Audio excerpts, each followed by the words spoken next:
baramukije mu izina rya Yesu Kristo. Ndanezerewe mu kubona ko ubwoko bw'Imana bwateranye hano. Ubwoko bw'Imana bwagiye buterana ntihari iminsi yose, ariko ibindi bihe bwabaho busabagiye buri mu magorwa. Iki gihe turimo ni igihe cyitwa Pasika. Rero ndagarutse rero mvuge nti turi muri iki gihe rero cyo kwibuka igihe Yesu ingene yabanye n'intumwa imbere y'uko afatwa. Uno munsi kenshi dukunda kuganirira ku bijanye n'ingena Yesu yasangiye n'intumwa ziwe ivya Pasika. Mu minsi iheze nariko ndasoma, hari ijambo ryagumye rinza mu mutwe ryitwa ngo reka ubwoko bwanje bugende, laisse partir mon peuple. Iryo jambo Mose yararihawe ngo agende aribwire Farawo. Ubwoko bw'Imana bwari imbohe, ariko ntivyoroshe kugira ngo Farawo abarekure. Habaye ibyago vyinshi kubera Satani yaguma ibitambikamwo ukuboko, ikabuza rwose yuko ubwoko bw'Imana burekurwa. Pasika rero ya kera n'uryo munsi wo kujabuka k'ubwoko bw'Isirayeli buva mu Misiri, muri Egiputa, buja mu gihugu c'isezerano. Ipasika y'ubu ni twebwe tuva mu buja bw'icaha tukaja noneho mu bwami Kristo yaduteguriye. Turabujamwo, novuga nti mu by'ukuri twarabuherewe uburenganzira. Rero ico gihe Yesu yaza kw'isi, hano documentation mfise ivuga yuko kuva Abisirayeli bava muri Misiri gushika Yesu avuke hari haciye imyaka 1,400.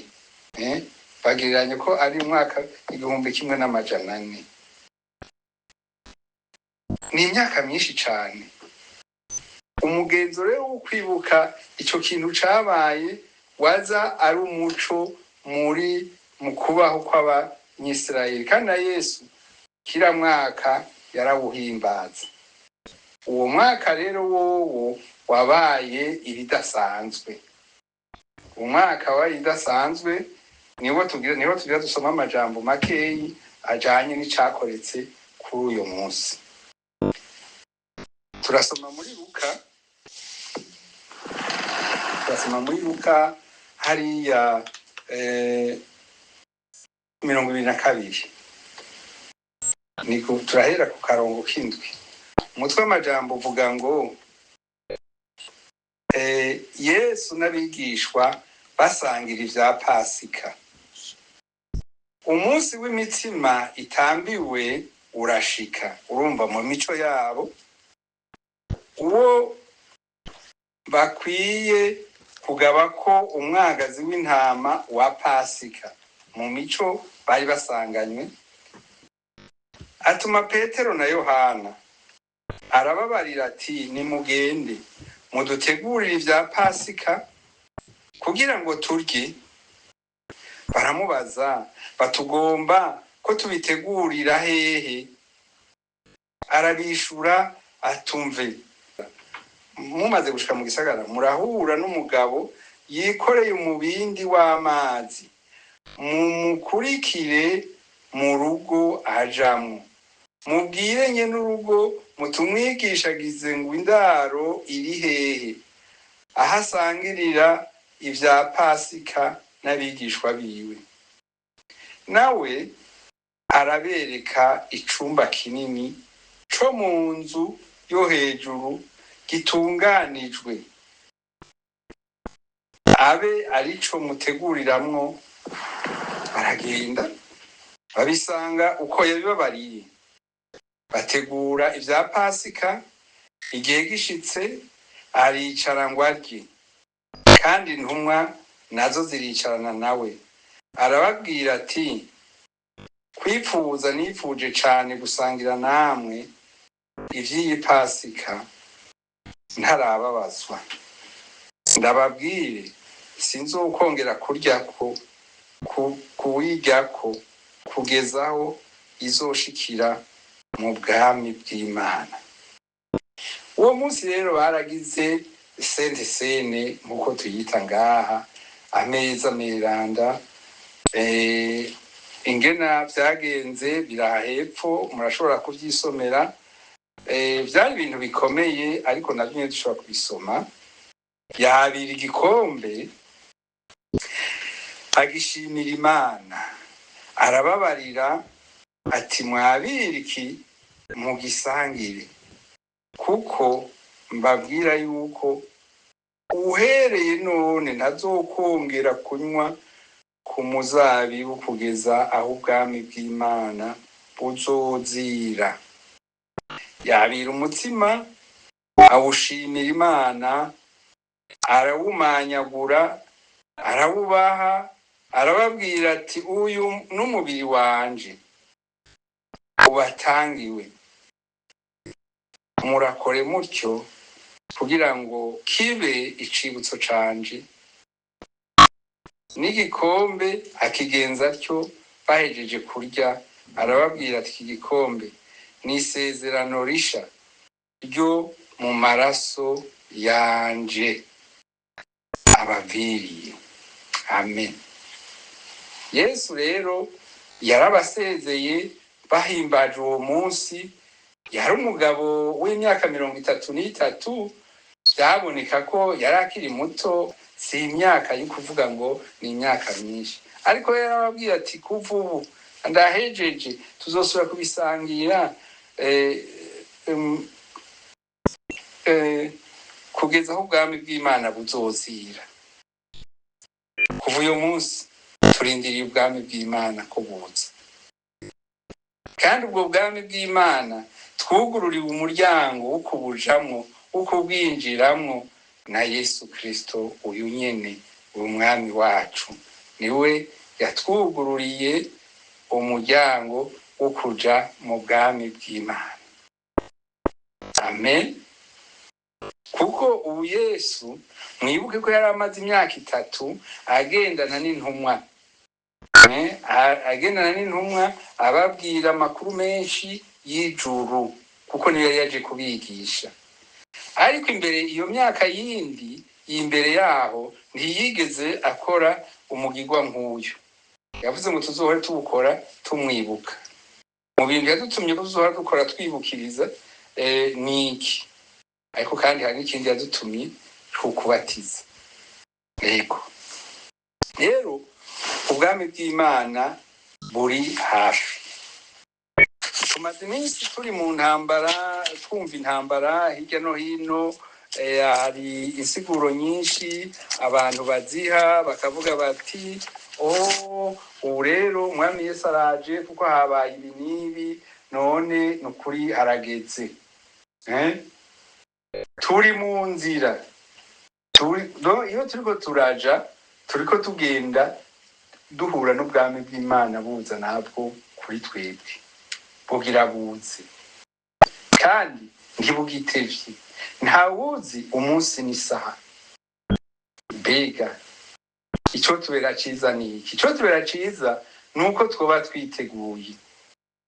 Reka dusome amajambo yanditswe muri mu butumwa bwiza bwanditswe na Matayo 24:46.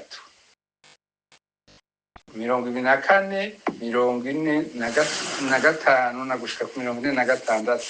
Hari amajambo abitubwira neza ico dutegerezwa canke ingene twoba turabahirwe turamutse tuvyifashemwo nk'uko iri jambo rivuga 44 nuko mwamwe mwiteguye kuko umwana w'umuntu azoza mu gihe mutiyumvira. None ninde mushumba wo kwizigirwa w'ubwenge shebuja yosigarana abo mu rugo rwiwe ngo abagaburire igihe kigeze? Hahigwa, nicyo jambo nagomba kubabwira, hahigwa uwo mushumba shebuja agarutse azosanga akora atyo. Amen. Uwo mushumba shebuja agarutse azosanga akora atyo, ni wewe uri kurabwirwa, kuko sinzi ko wamaze gutahura yuko Imana yagushiriyeho ngo nawe wigishe ijambo ry'Imana.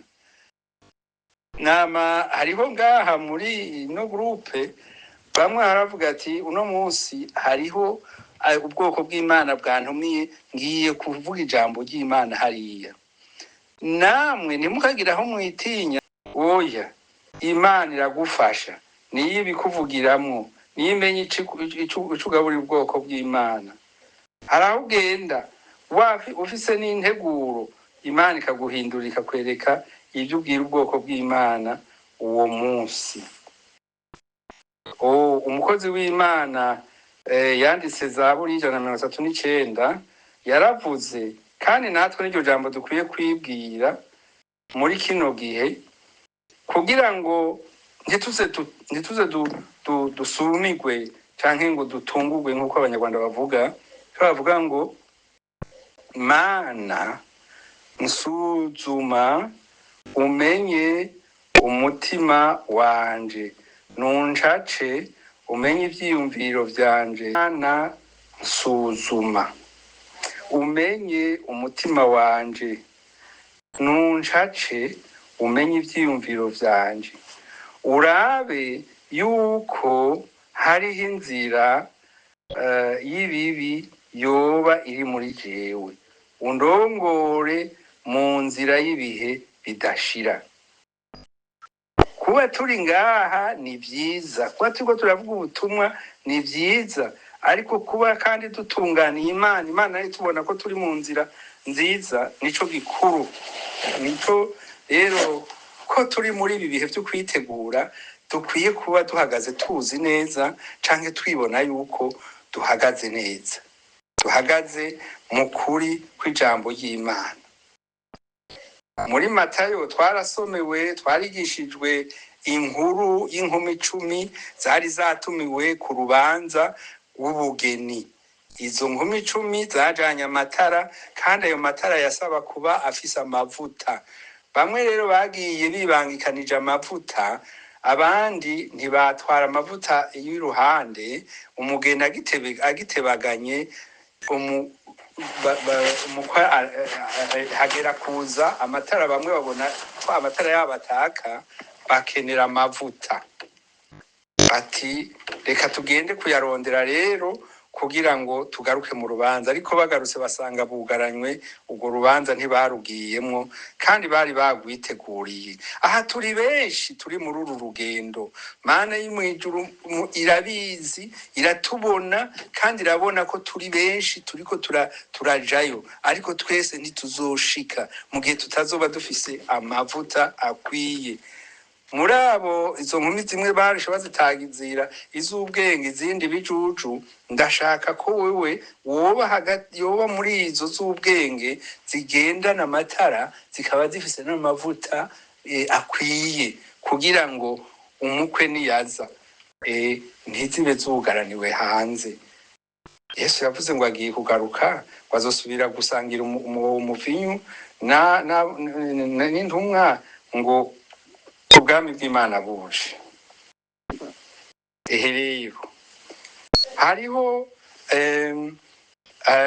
n'abantu canke bashobora kugendana n'abakristo, bakaba n'abakristo, canke bakitwa abakristo, ariko hari ivyo batashitseko. Ndafise umuntu w'inshuti yanje, ni umwarimu wa kaminuza, ni umukristo, avyemera kandi avyemanga. hakaba hari umuntu bakorana nawe w'umuprofeseri nyene kandi w'umuntu w'imvuga kuri gose.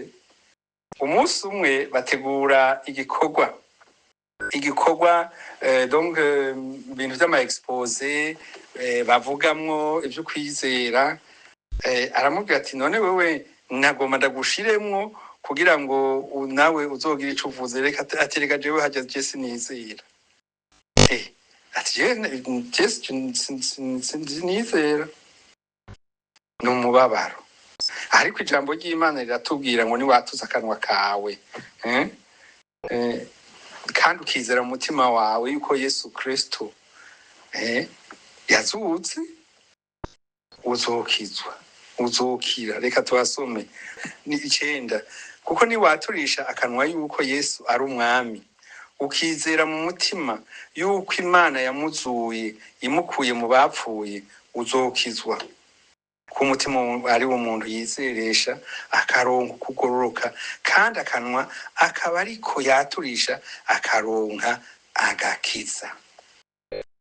Nshuti yanje, ndaje kukubwira ngo ibiye hari ibintu twebwe dusoma twavuga ngo naka n'umukristo si twebwe, ariko wewe ni Imana yawe, wewe ni Imana yawe. Kuko hariho n'ijambo riranabivuga ngo sabavuga ngo mukama canke mukiza aribo bazokizwa, aribo bazoja mw'ijuru. Oya, ariko bigaragare hagati yawe n'Imana. Nasomye ijambo mu Gifaransa avuga ngo sonde moi, ndaba, suzuma, unshace, undabe. Ego, hari ibintu byinshi bibuza abantu kuja mw'ijuru. Twarabisomye mu Bikorino mu byahishuriwe Yohana. Sindabigaruka ko ivy'ivyaha ngo dusubire kubirondora. Sindabigaruka ko kandi umwe arabizi. Icaha rero gifise amanyama, iyo ugikoze kiraza kikakwagiriza, kikakugora, kikakubuza n'itiro. Ariko ngomba ngaruke ngaha ndabaha inkuru nziza. Hari inkuru iri muri Matayo 12. Matayo 12:31 hatubwira yuko icaha cose kiraharigwa kiretse ico kurogota kuri mpwemu yera. Kubw'ivyo ndababwira yuko icaha cose no kurogota abantu bazobiharigwa, ariko kurogota kuri mpwemu n'icaha kitazoharigwa. Amen. Turi kumwe bene data, muravyumva neza. Wa muhungu waca w'igishushushungwe agiye gusubira kwa se, yaratanguye aribaza ati ariko papa naramugoye, ndamugora, ndamwaka amahera yose, none ndaje ndayamariye muri ibi bintu bitagira umutwe n'amaguru, none nzosubirayo bigende gute? Arakurindiriye, yaramurindiriye. Eka nongere ndabasomera irindi jambo. Mika niko bayisoma, niko bayivuga 7 umurongo wa 18.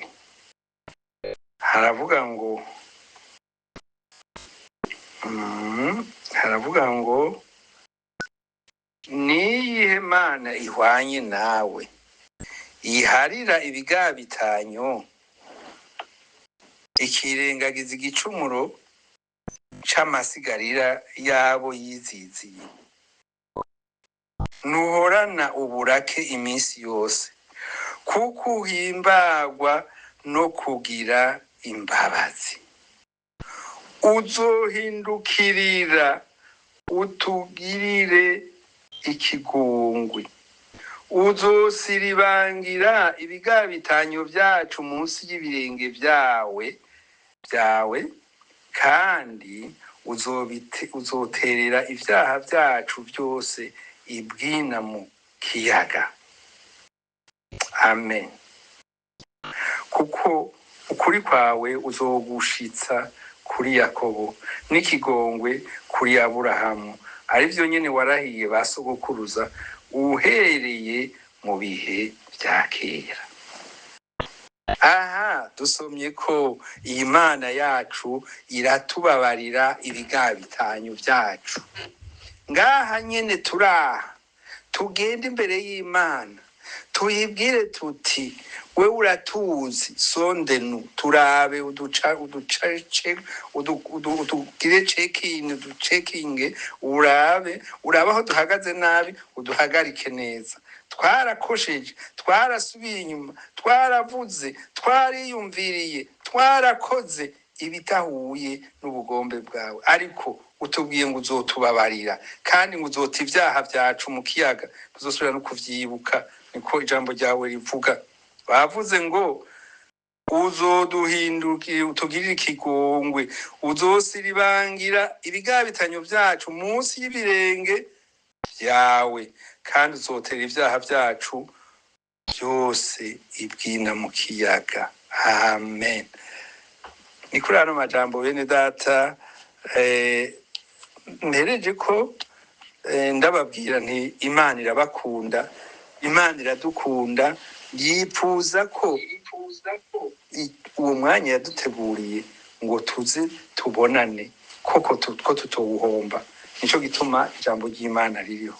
Umwami Yesu abahezagire.